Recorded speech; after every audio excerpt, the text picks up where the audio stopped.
اعوذ باللہ من الشیطان الرجیم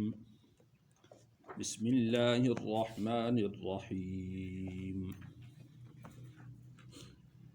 وَيَوْمَ يَحْشُرُهُمْ وَمَا يَعْبُدُونَ مِن دُونِ اللَّهِ فَيَقُولُ أَأَنْتُمْ أَضْلَلْتُمْ عِبَادِي هَؤُلَاءِ أَمْ هُمْ ضَلُّوا السَّبِيلَ وَيَوْمَ يَحْشُرُهُمْ، اور یاد کرو اس دن کو جس دن وہ جمع کرے گا ان کو، وَمَا يَعْبُدُونَ مِن دُونِ اللَّهِ، اور ان کو جن کو وہ اللہ کو چھوڑ کر پوجتے ہیں، فَيَقُولُ،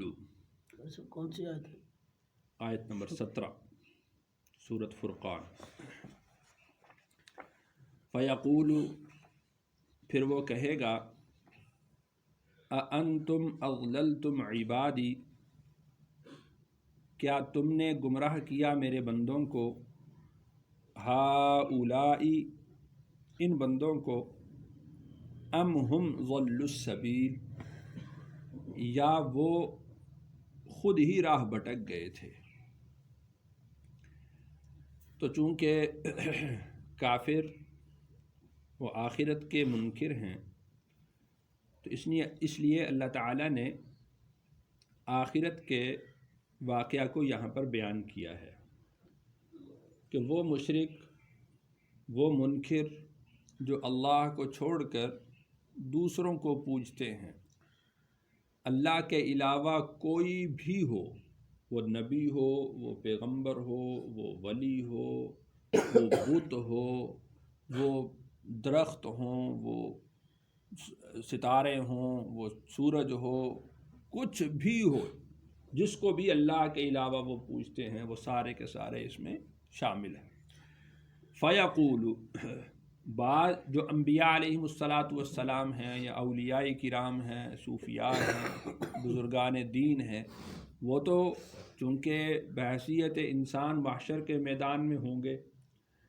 اور جن چیزوں کو وہ اللہ انسانوں کے علاوہ جن چیزوں کو پوجتے ہیں، ان کے لیے ہو سکتا ہے کہ اللہ تعالیٰ ایک مجسمہ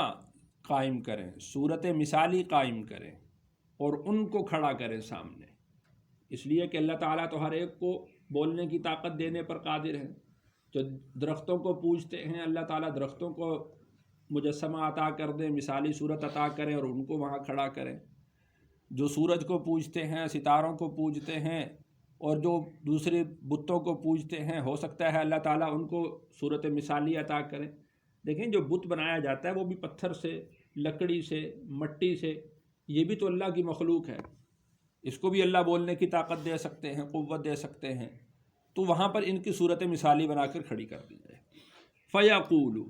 پھر اللہ پوچھیں گے، أَأَنْتُمْ أَضْلَلْتُمْ عِبَادِي هَؤُلَاءِ، کیا تم نے میرے ان بندوں کو گمراہ کیا تھا؟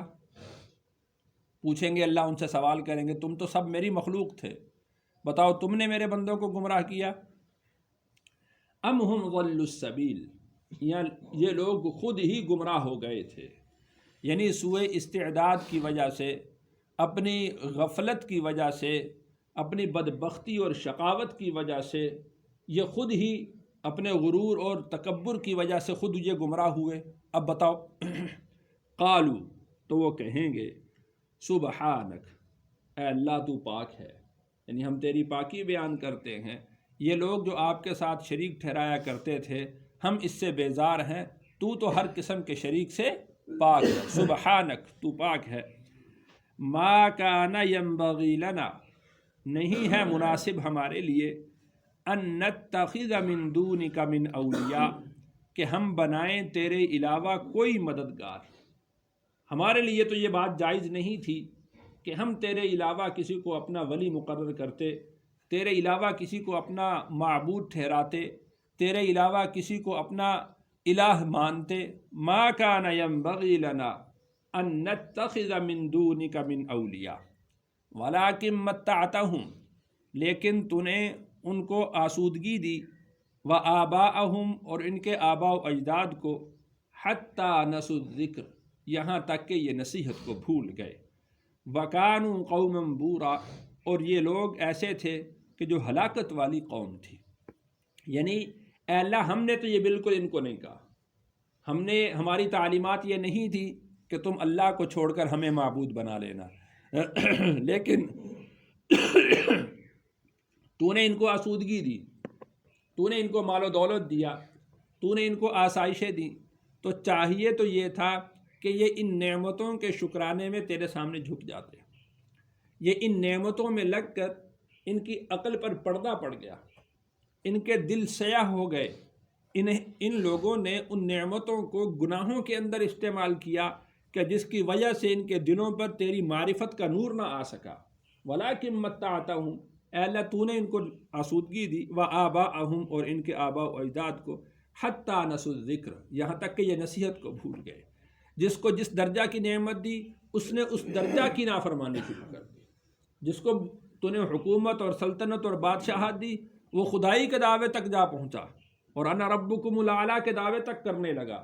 جس کو جس درجہ کی تو نے نعمت دی چاہیے تو یہ تھا کہ وہ اتنا ہی بڑا تیرا شکر گزار ہوتا، اتنا ہی تیرا فرما بردار ہوتا، لیکن اس نے اتنے ہی درجے میں تیری نافرمانی کی۔ وَكَانُوا قَوْمًا بُورًا، یہ تو لوگ پھر تو ہلاکت والے ہی ہیں۔ یعنی اللہ کی نعمتوں کا اگر شکرانہ ادا نہیں کیا جائے گا، نافرمانی میں اللہ کی نعمتوں کو خرچ کیا جائے گا، تو یہ ہلاکت کی طرف لے جانے والی چیز ہے۔ فَقَدْ كَذَّبُوكُمْ، یہ اللہ کی طرف سے ارشاد ہوگا ان عابدوں کو جو اپنے معبودین کے بارے میں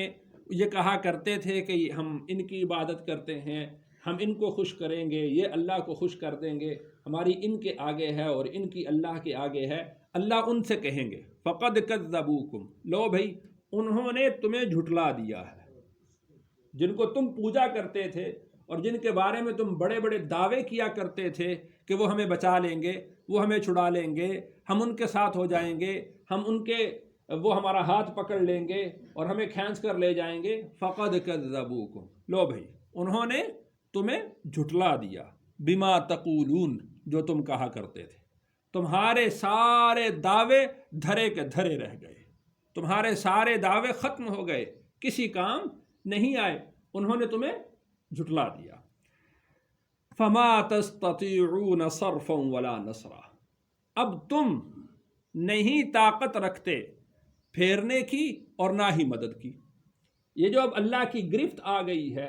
اللہ کی جو پکڑ تم پر آئی ہے، اب جو اللہ کا عذاب تم پر آنا ہے، فَمَا تَسْتَطِيعُونَ صَرْفًا وَلَا نَصْرًا، اب تم اس اللہ کی گرفت کو، اللہ کے عذاب کو، اللہ کی پکڑ کو اپنے سے پھیر نہیں سکتے۔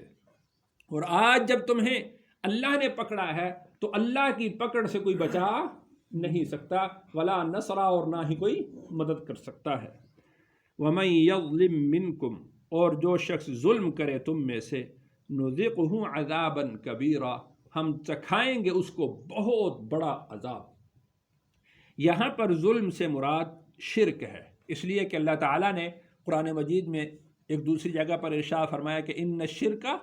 لظلم عظیم، چونکہ پچھلی آیت میں بھی وہ معبودین کا ذکر چل رہا ہے، تو اللہ کے علاوہ کسی اور کی عبادت کرنا، اللہ کے علاوہ کسی اور کو پوجنا، کسی اور کی پرستش کرنا کیا ہے؟ شرک ہے۔ تو اور شرک اللہ کے نزدیک ان الشرک لظلم عظیم، سب سے بڑا ظلم ہے، یعنی یہاں سے مراد شرک ہے، اور ہو سکتا ہے کہ دوسرے گناہ بھی اس میں شامل ہوں، اس لیے کہ ہر گناہ ہی ظلم ہوتا ہے۔ تو اللہ ارشاد فرماتے ہیں کہ جو شخص ظلم کرے گا تم میں سے، ہم چکھائیں گے اس کو بہت بڑا عذاب۔ وَمَا أَرْسَلْنَا قَبْلَكَ مِنَ الْمُرْسَلِينَ، اور نہیں بھیجے ہم نے آپ سے پہلے رسول، إِلَّا إِنَّهُمْ، مگر یہ کہ وہ لَيَأْكُلُونَ الطَّعَامَ، وہ کھانا کھایا کرتے تھے، وَيَمْشُونَ فِي الْأَسْوَاقِ، اور وہ بازاروں میں چلا کرتے تھے۔ اس سے پہلے آیت نمبر 7 میں سورۃ فرقان کی کافروں نے یہ سوال کیا تھا کہ مَا لِهَٰذَا الرَّسُولِ يَأْكُلُ الطَّعَامَ وَيَمْشِي فِي الْأَسْوَاقِ، یہ کیسا رسول ہے کہ جو کھانا بھی کھاتا ہے اور بازاروں میں بھی چلتا ہے؟ یہ اس کا جواب ہوا۔ اللہ نے ارشاد فرمایا کہ وَمَا أَرْسَلْنَا قَبْلَكَ مِنَ الْمُرْسَلِينَ، آپ سے پہلے جتنے بھی ہم نے رسول بھیجے ہیں، إِلَّا إِنَّهُمْ لَيَأْكُلُونَ الطَّعَامَ وَيَمْشُونَ فِي الْأَسْوَاقِ، تو وہ کھانا بھی کھایا کرتے تھے، بازاروں میں بھی چلا کرتے تھے۔ یعنی رسول اللہ صلی اللہ علیہ وسلم یہ کوئی نئے طرز کے رسول نہیں ہیں۔ جس طرح اللہ نے پہلے اپنے پیغمبروں کو بھیجا ہے، اسی طرح یہ بھی پیغمبر ہیں۔ وہ آپ علیہ الصلاۃ والسلام کا رتبہ اور شان وہ تو ایک الگ سے ہے، وہ تو امام الانبیاء ہیں، لیکن نبیوں میں جو اوصاف رہے ہیں وہ حضور صلی اللہ علیہ وسلم کے اندر بھی موجود ہیں۔ جو پہلے رسول تھے وہ بھی کھانا کھاتے تھے، یہ رسول بھی کھانا کھاتے ہیں۔ جو پہلے رسول تھے وہ تجارت بھی کیا کرتے تھے، بازار میں جا کر اپنی ضرورت کی چیزیں اور سامان بھی خریدا کرتے تھے، تو یہ بھی بازار میں جاتے ہیں، تجارت بھی کرتے ہیں اور اپنے ضرورت کے سامان کی جو چیزیں ہیں وہ بھی خریدتے ہیں، تو اس میں کوئی حرج کی بات نہیں ہے۔ ایک جگہ پر اللہ نے اس کا جواب یوں ارشاد فرمایا کہ آپ ارشاد فرما دیجئے ما کنت بدعا من الرسل، میں کوئی نئے طرز کا رسول نہیں ہوں، میرے سے پہلے بھی اللہ نے رسول بھیجے ہیں، تو جو طرز ان رسولوں کا رہا ہے وہی طرز میرا بھی ہے۔ وَجَعَلْنَا بَعْضَكُمْ لِبَعْضٍ فِتْنَةً، اور ہم نے تم میں سے بعض کو بعض کے لیے آزمائش بنا دیا ہے۔ ہم نے رسولوں کو آزمائش بنایا ہے امت کے لیے، کہ امت ان انبیاء کی پیروی کرتی ہے یا نہیں کرتی،